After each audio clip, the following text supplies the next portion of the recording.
할렐루야. 153 저녁기도에 오신 여러분들을 주님의 이름으로 환영하고 축복합니다. 오늘도 귀하고 복된 저녁 시간 가운데 하나님의 신령한 은혜와 축복이 넘치기를 간절히 소망하겠습니다. 먼저 하나님의 말씀 보도록 합니다. 누가복음 23장 1절에서 7절 말씀까지 보겠습니다. 누가복음 23장 1절에서 7절 말씀까지입니다. 우리 같이 한 목소리로 다 함께 봉독하도록 하겠습니다. 시작.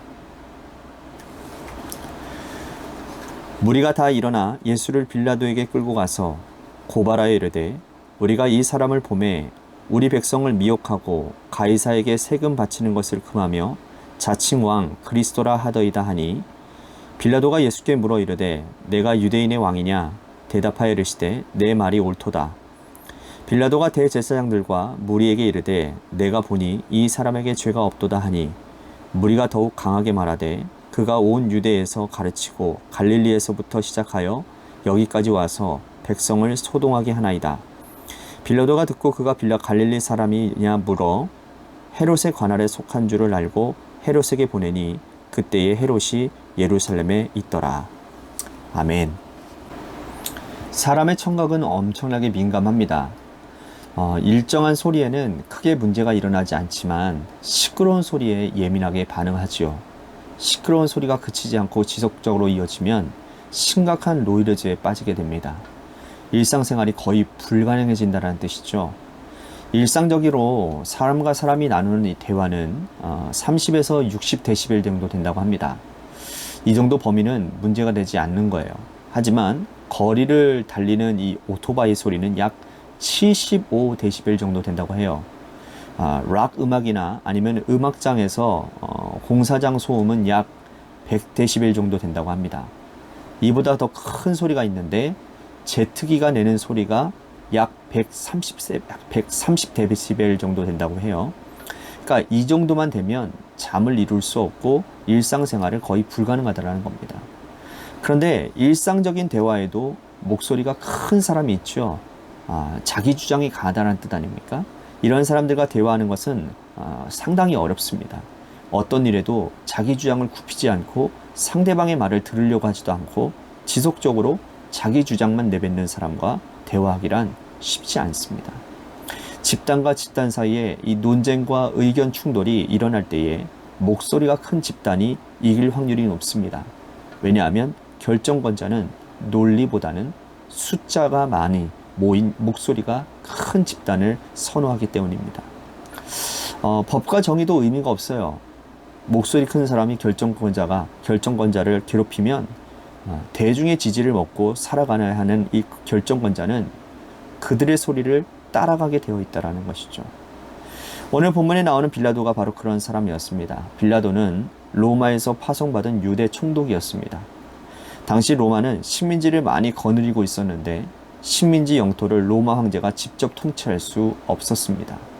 따라서 이 총독을 파견해서 대리를 통치하게 된 것이죠.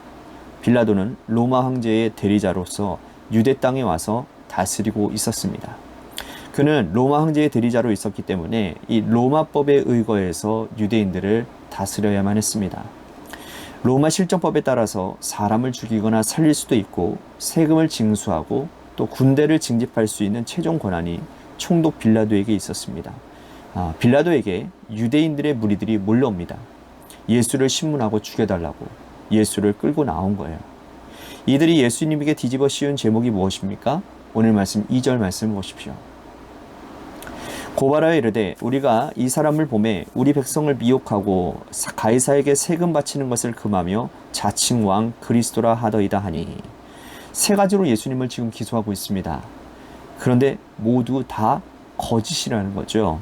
예수님은 백성을 미혹한 적이 없습니다. 또 오히려 백성들을 계몽시켰죠. 무지한 백성들에게 하나님 나라의 복음을 전했습니다. 백성들이 유대 종교 권력자들에게 인권 유린을 당하고 있는 것이었는데 주님은 그들의 인권을 세워주셨어요. 가이사에게 세금 바치는 걸 금했다고 했지만 이것도 거짓말입니다. 예수님은 오히려 세금을 바치라고 말씀을 하셨습니다.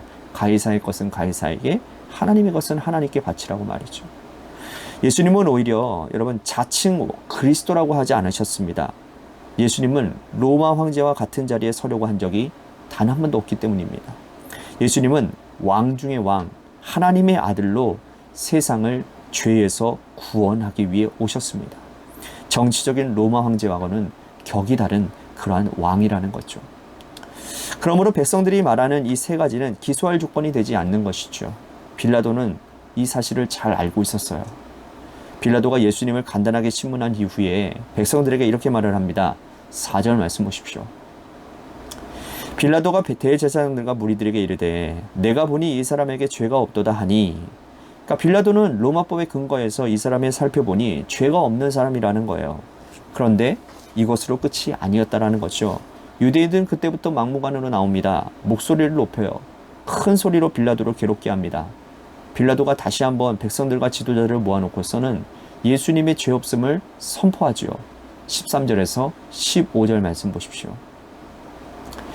빌라도가 대제사장들과 관리들과 백성을 불러 모으고 이르되 너희가 이 사람이 백성을 미혹하는 자라 하여 내게 끌고 왔도다.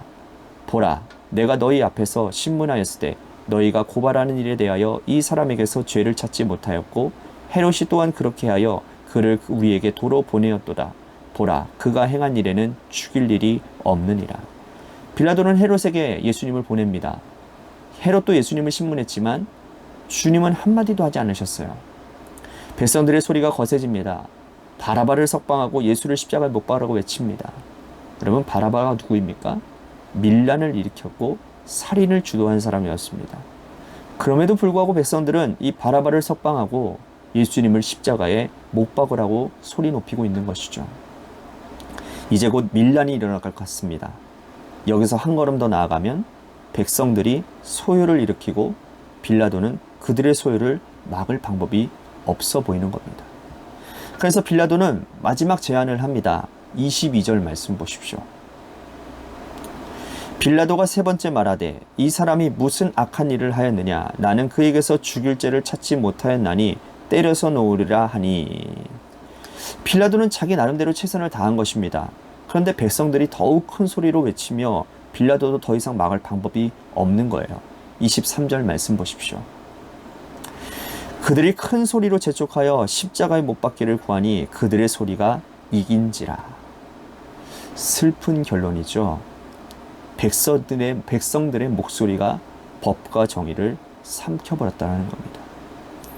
백성들의 목소리가 예수님을 십자가에 못 박았다라는 거죠. 예수님은 죄가 없으신 분이십니다. 예수님은 하나님의 아들로서 하늘의 권세를 버리시고 이 땅에 오신 분이에요. 그런데 가장 부도덕한 빌라도의 법정에서 그분은 십자가형을 언도받으셨다라는 겁니다. 로마법에 의한 재판도 아니고 정의에 의한 재판도 아니고 백성들의 목소리에 의한 재판이었다라는 거죠. 빌라도는 출세지향적인 사람이었습니다. 예수님을 석방해버리면 백성들이 소요를 일으키고 밀란이 일어날 것이고 또 자신의 인사고과에 이게 심각한 타격을 받게 될 것이고 또 로마 본토로 들어가는 것도 불가능해지게 되는 거죠. 이러한 계산으로 아무 죄가 없으신 예수님을 십자가에 못 박았다라는 겁니다. 우리는 빌라도를 비난합니다. 그러나 사실 우리는 빌라도를 비난할 자격이 없는 사람들입니다. 여러분들은 어떠한 기준으로 세상을 살고 계십니까? 다수의 목소리가 말씀을 이기는 일이 일어나고 있지는 않습니까? 모름지기 하나님의 사람들은 말씀을 기준으로 삼아야 되는데 다른 사람들은 세상을 쫓아간다 해도 우리는 진리의 말씀을 붙들고 악한 세상을 이기며 살아가야 될 존재들인데 말이죠. 우리는 오늘 어떤 기준을 가지고 살고 있으셨습니까?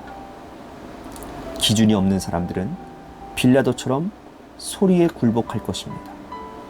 비록 소수라 할지라도 외롭게 고립되다 할지라도 진리의 말씀을 붙들고 평생을 살아가는 하나님의 마음에 합한 그러한 사람들이 다 되실 수 있게 되기를 바라겠습니다.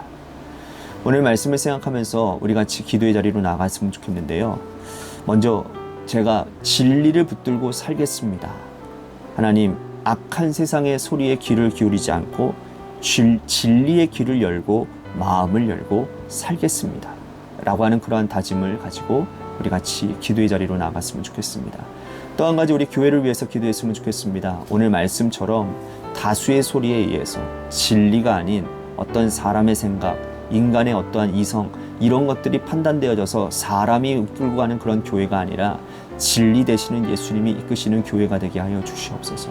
하나님의 말씀이 교회를 기준으로 삼고 하나님의 말씀이 교회를 세워가고 하나님의 말씀에 순종하는 그러한 교회가 되어 하나님의 마음에 시원케 해드리는 사람, 하나님의 마음을 시원케 해드리는 교회가 되도록 인도해달라고 우리 같이 교회를 위해서 기도했으면 좋겠습니다. 재개발 가운데 놓여져 있는 우리 교회를 위해서 여러분들 기도해 주시고요. 또한 육신의 질병으로 고통당하시는 분들이 많이 있습니다. 그 중에 우리 김호중 권사님 아버님, 김용흔 성도님의 폐렴으로 지금 입원하고 계시는데 하나님의 은혜 가운데 고침받게 해주시고 하나님 건강함으로 다시 돌아올 수 있도록 인도해달라고 우리 같이 기도했으면 좋겠습니다. 또한 우리 고3 수험생인 한유진 학생을 위해서 기도해 주시고요. 마지막으로 여러분들의 삶의 자리와 여러분들의 자녀들을 위해서 기도하시다가 이 시간 돌아가시기를 바라겠습니다. 우리 노래 끝날 때까지 함께 기도하며 나아가도록 하겠습니다. 기도하시겠습니다.